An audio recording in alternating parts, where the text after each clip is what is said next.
quero falar hoje sobre o tema Páscoa. Que comemoração é esta? Até porque na próxima semana nós estaremos celebrando a Páscoa do Senhor e a ressurreição, a morte e ressurreição de Jesus. Mas por que aquele período se chama Páscoa? E eu quero contar hoje de onde surgiu tudo isso. Eu quero levá-los a um momento muito crucial da história da redenção, que é a Páscoa dos Hebreus. O cenário do texto que acabamos de ler é o Egito, a nação mais antiga do mundo até hoje. E nós estamos agora nesse texto no ano de 1200 a.C. O Egito, nessa época, é a mais poderosa nação do mundo. O seu rei, o faraó Merempta, que sucedeu o grande Ramsés II, ele é um homem de espírito de construção, é um grande construtor. E ainda hoje se fala dos seus palácios, das suas cidades, das suas fortalezas, das suas pirâmides, que espalham sua fama por toda a África e Ásia. É também um povo que possui a maior força de trabalho escravo de toda a antiguidade, os hebreus. Um contingente de escravos tão numerosos que é maior do que toda a população egípcia. Mas nesse ano de 1200, coisas muito estranhas estavam acontecendo na cidade do faraó. A gente pode chamar isso de o ano do horror. Começou em junho, com falta d'água, porque o Nilo, o rio que abastecia a cidade, literalmente apodreceu. Os peixes morreram porque a água se tornou em sangue. Não foi só as águas do rio, não.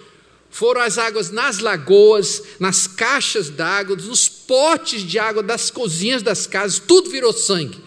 Era necessário cavar poços perto do rio Nilo para encontrar alguma água limpa. Depois da água podre vieram as rãs.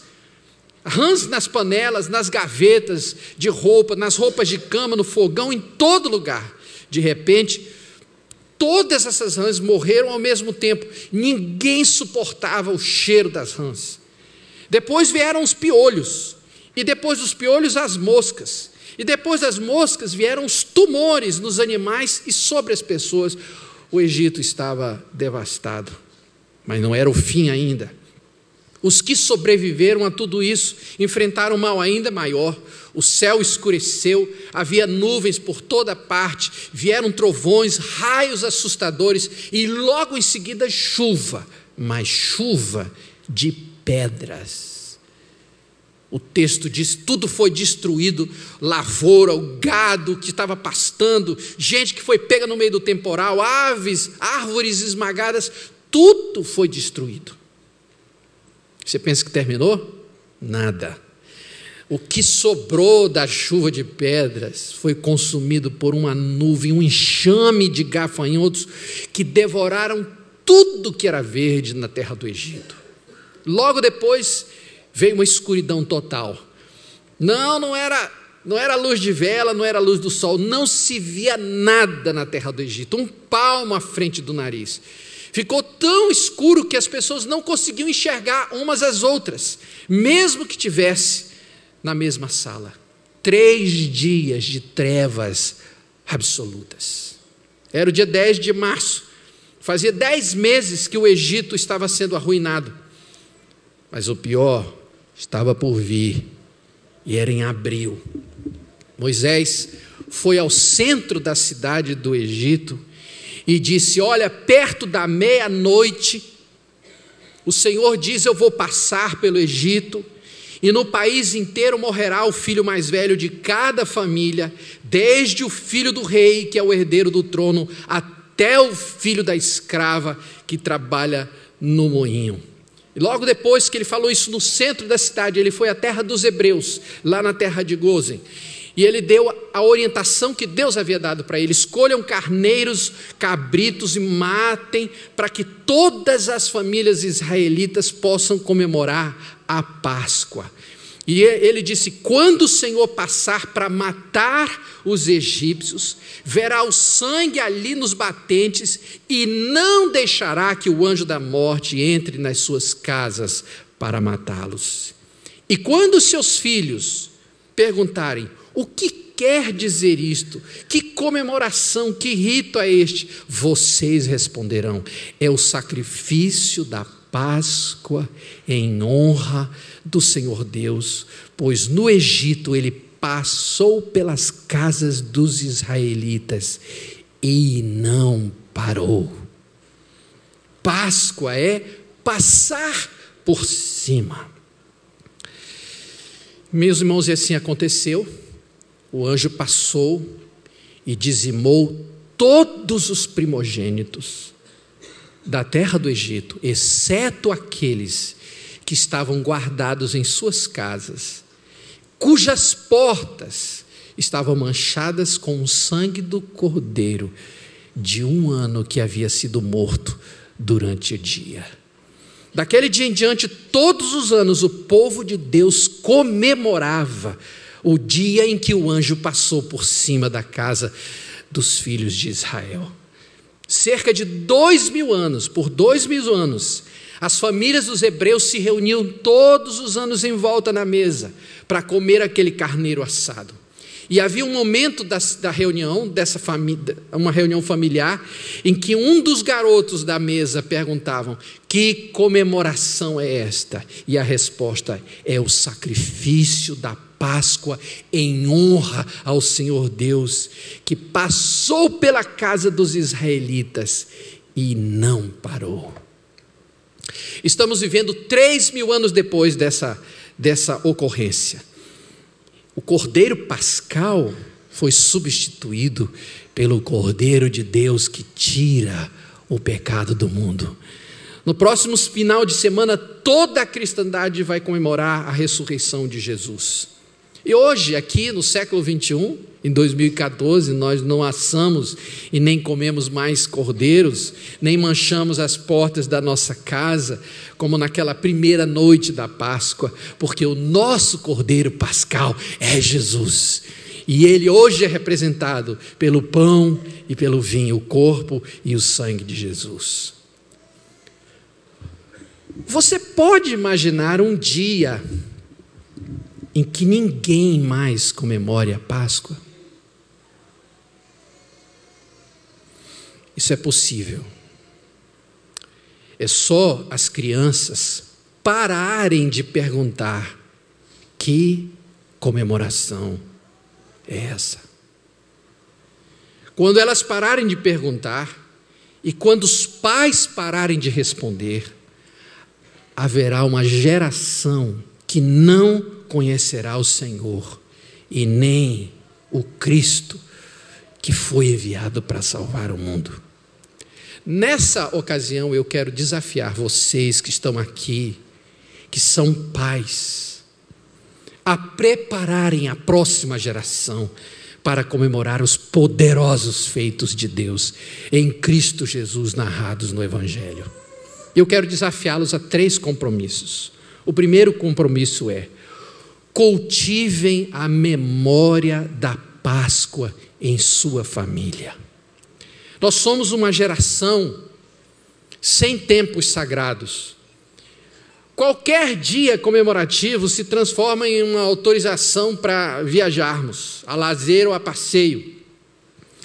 Agora, eu entendo que a única data em que nós não podíamos fazer outra coisa senão comemorar os poderosos feitos de Cristo é a Páscoa. Porque a Páscoa é a data distintiva da fé cristã.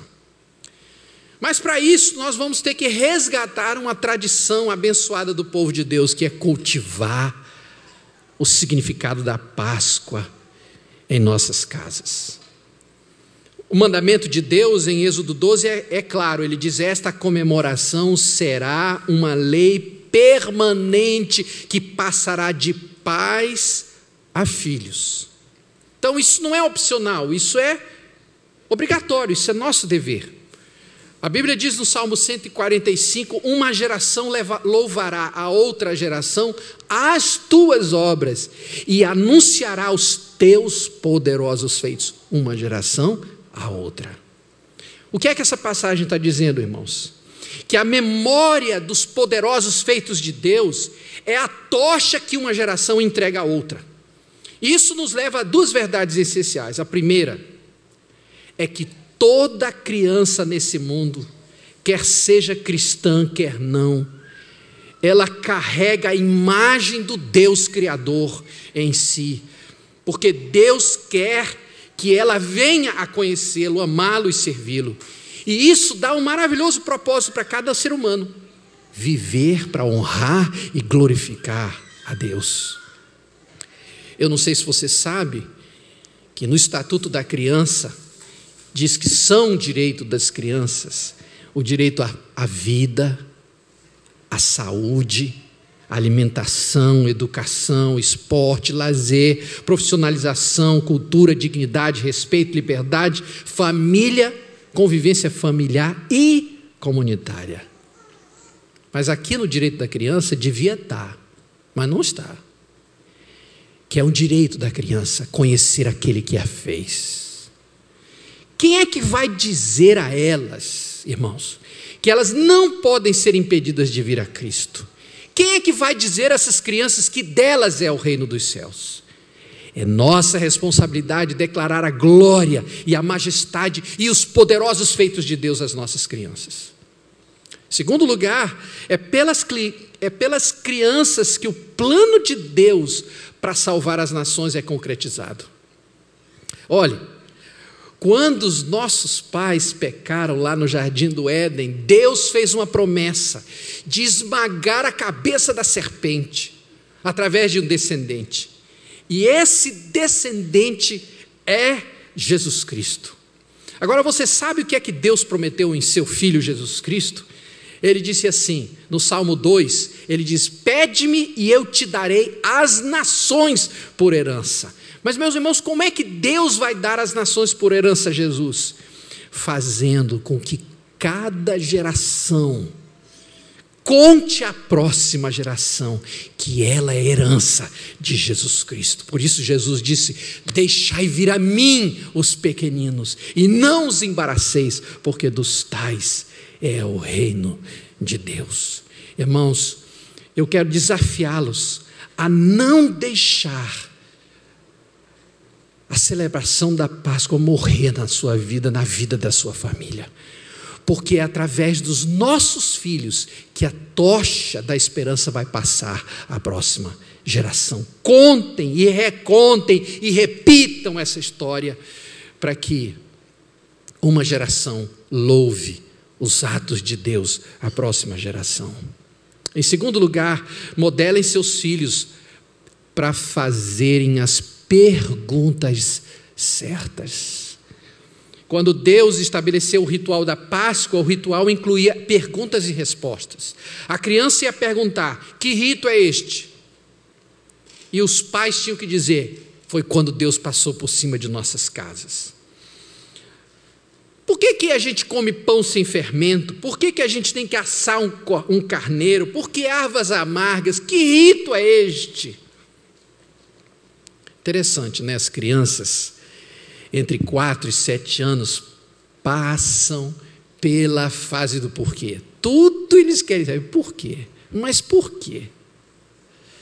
Só que, infelizmente, irmãos, as perguntas que as crianças estão fazendo não são as perguntas que elas deveriam fazer. Por que meu pai sempre discute com minha mãe? Essa não era a pergunta que eles tinham que fazer. Por que meu pai chega bêbado em casa e bate em todo mundo? Quem é esse homem que aparece quando meu pai sai de casa? Nossos filhos precisam ser modelados, ensinados e treinados a fazer perguntas certas. Em 1946, um pediatra americano chamado Benjamin Spock lançou um livro intitulado O Livro do Bom Senso no Cuidado do Bebê e da Criança. Esse livro chegou a ser publicado em 30 idiomas. E ele, de certa maneira, mudou o conceito da educação de filhos. Porque antes desse livro de Benjamin Spock, os pais sabiam que precisavam intencionalmente moldar o caráter e o comportamento dos seus filhos. algumas vezes tendo que discipliná-los se fosse necessário. Isso implicava em dar algumas disciplinas para que eles aprendessem a se comportar em determinadas situações. Só que o livro de Benjamin Spock dizia que os pais deviam abolir todo o conceito de autoridade e de valores absolutos. Disciplinar uma criança era tirar a liberdade, ela deveria ser quem ela quisesse ser. Em suma, se castigar, vai magoar, vai traumatizar a criança. O resultado disso foi uma geração que cresceu sem qualquer ética, senso de moral, sem qualquer senso de respeito, autoridade ou qualquer reverência por Deus e pela Escritura.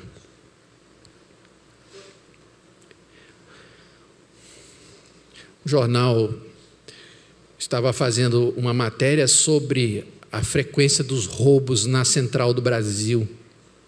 O repórter entrevistava uma senhora no meio da rua, na calçada, e ela dizendo: realmente a situação está muito grave, a gente anda aqui olhando de um lado para outro com medo de ser assaltado. E quando ela estava dizendo isso, um garoto chegou e puxou a corrente, saiu correndo. Essa imagem correu o mundo. Irmão, sério, o que passa na cabeça de um garoto que sabe que está sendo filmado? Eu não entendo isso. Deus inventou um método infalível de ensinar crianças a fazer perguntas certas. E esse método se chama mergulho na lei do Senhor. Em Deuteronômio capítulo 6, eu queria que você abrisse sua Bíblia nesse texto. Deuteronômio capítulo 6. O verso 6 a 9 dizia assim. Eu vou ler na versão Bíblia Viva, mas você pode me acompanhar. O texto diz assim: guardem sempre no coração as leis que eu lhes estou dando hoje, e não deixem de ensiná-las aos seus filhos. Repitam essas leis em casa e fora de casa, quando se deitarem e quando se levantarem. Amarrem essas leis nos braços e na testa para não as esquecerem. E as escrevam nos batentes das portas de suas casas e nos seus portões. Irmãos, quando você precisa aprender uma língua, uma outra língua, em um tempo muito curto, existe o que eles chamam de imersão na língua. E lá em Israel, Deus mandou imergir a criança na lei do Senhor. Era encharcar a criança, impregnar a criança com a lei do Senhor. Então, tinha a recitação da palavra de Deus no café da manhã, no almoço e no jantar. Ninguém comia sem recitar um texto da palavra de Deus. O pai ia visitar uns amigos, levava o filho no meio do caminho e ia falando a palavra de Deus. Hoje a gente acorda e diz assim: filho, acorda, está na hora de ir para a escola. Lá em Israel não, o pai levantava o filho e a primeira coisa que ele dizia é: filho, ame ao Senhor de todo o seu coração. Agora imagina como é que as mães ninavam os bebês em Israel. Vocês pensam que elas cantavam assim: boi, boi, boi, boi da cara preta, pega essa criança que tem medo de careta? Nada, meus irmãos. O hino que elas cantavam é: ouve, ó Israel, o Senhor nosso Deus é o único Senhor. E agora o chique no último, como diz o paulista, né? Eram os modelitos de roupa naquela época. Tinha a camiseta, 6º mandamento, a túnica, 1º mandamento, a fitinha na cabeça, honra teu pai e tua mãe. E isso sem falar na decoração dos batentes da porta da casa. Então, da sala para a cozinha, não mentirás. Da sala para o quarto, não roubarás. Da cozinha para o quintal, não tomarás o nome do Senhor teu Deus em vão. E o resultado dessa imersão na lei do Senhor é um garoto de 12 anos discutindo com os mestres da lei no templo do Senhor. Aí você pode dizer assim: poxa, mas era Jesus. É verdade, era Jesus, mas ele tinha 12 anos e conhecia a lei o suficiente para conversar sobre ela. Não precisava ser divino, só precisava ter um pai que modelasse a fazer as perguntas certas. Você tem ensinado seus filhos a fazer as perguntas certas? Finalmente, respondam vocês mesmos as perguntas de seus filhos. Irmãos, aqui está o maior desafio de entregar a tocha para a próxima geração: responder as perguntas de nossos filhos. O nosso texto diz: quando os teus filhos perguntarem que rito é este, vocês responderão. Vocês. Então, nesse versículo, está o princípio da autoridade espiritual dos pais. Ou seja, eles ensinam perguntas que eles mesmos vão responder. Pais ensinam perguntas que eles vão responder. Então, pais deveriam esperar a pergunta dos filhos e responder de acordo com o ensino da palavra de Deus. Ano após ano, geração após geração, a mesma pergunta era feita e os pais respondiam. Bem, irmãos, só que hoje, meus irmãos, nós vivemos um fenômeno. Nós vivemos o fenômeno de pais que estão ocupados demais, cansados demais, velhos demais para estarem com seus filhos respondendo às perguntas certas. Então, um ministério que nasceu para ser um complemento, como vou dizer assim, um auxílio para os pais, acabou se tornando o único lugar onde as crianças aprendem de Deus, que se chama escola dominical. Agora, eu quero tratar esse assunto aqui, porque esse é um valor que precisa ser resgatado nos nossos dias. A gente vive no século 21 o fenômeno da terceirização, tanto no comércio quanto na indústria. Terceiro é aquela pessoa que faz um serviço para uma empresa. Então ela só paga pelo serviço, ela não paga o trabalhador que faz o serviço. Então, na terceirização, não tem INSS, Fundo de Garantia, Assistência Médica, Cesta Básica, Vale Transporte, Aposentadoria, não tem nada.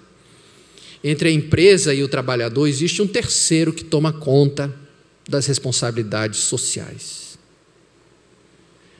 Mas acontece que esse modelo de administração passou para a família. E agora existe um fenômeno chamado terceirização da paternidade. É quando pais não sentem qualquer responsabilidade pela modelação espiritual de seus filhos e os mandam para a escola dominical. Agora, olha só, preste muita atenção. Trazer o seu filho para a igreja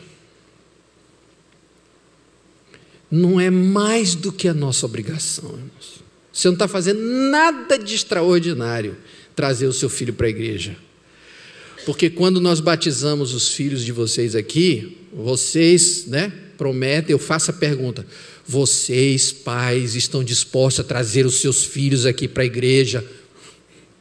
Aí no domingo seguinte falta a igreja, irmãos.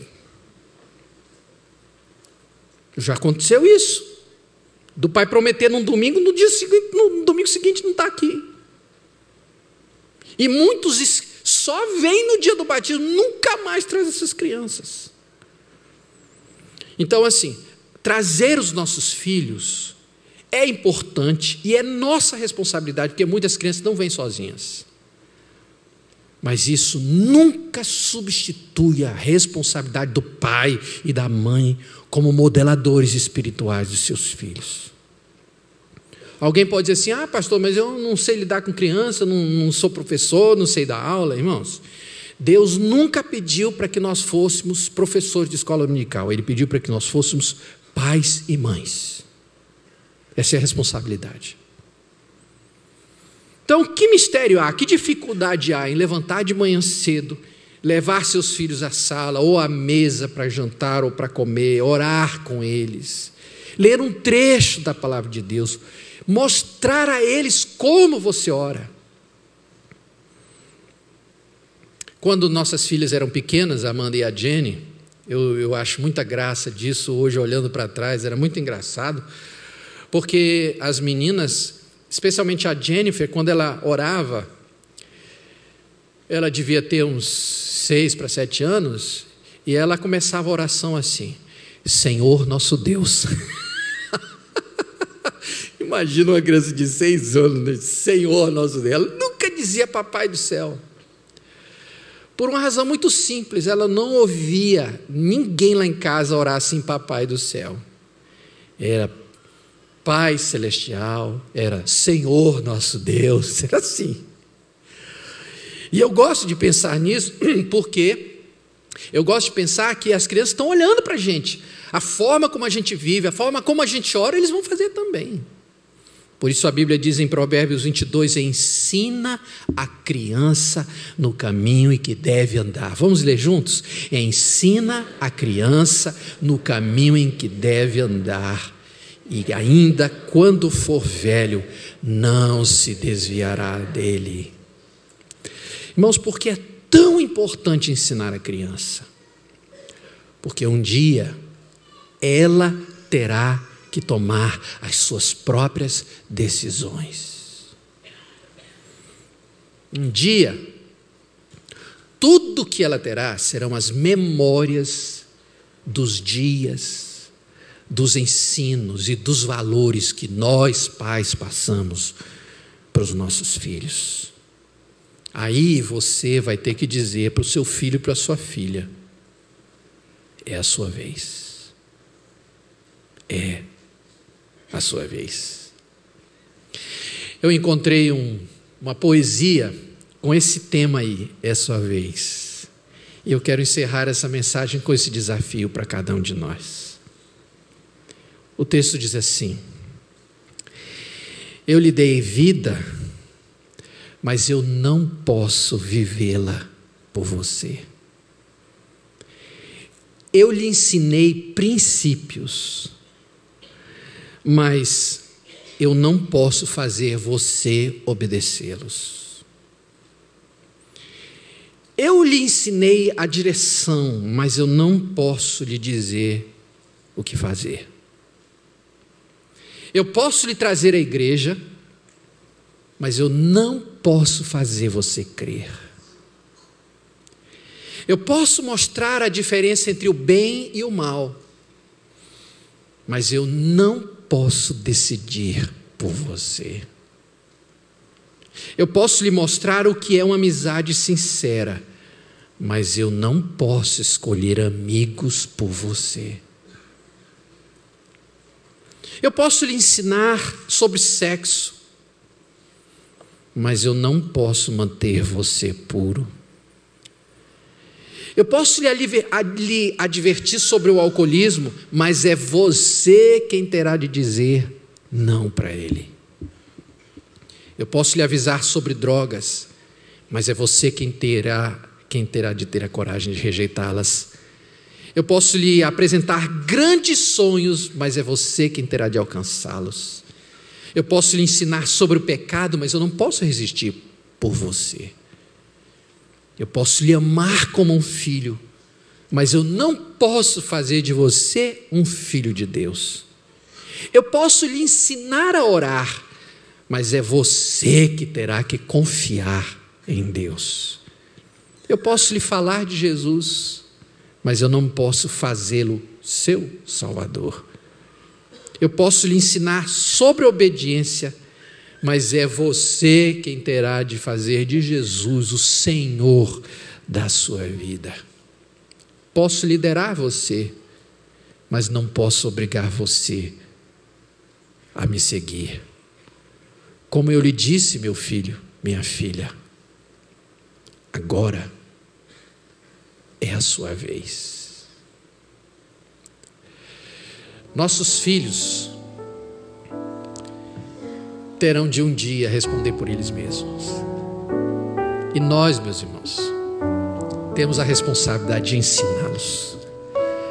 O meu medo, meus irmãos, é que um dia a Páscoa não seja mais comemorada. Isso pode acontecer se nós esquecermos de ensinar os nossos filhos a fazer as perguntas certas.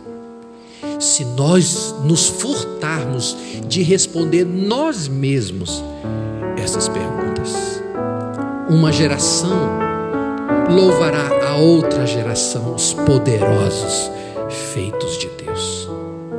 O futuro do que a nossa igreja será está nas nossas mãos. E esse futuro está na vida de cada criança dessa igreja.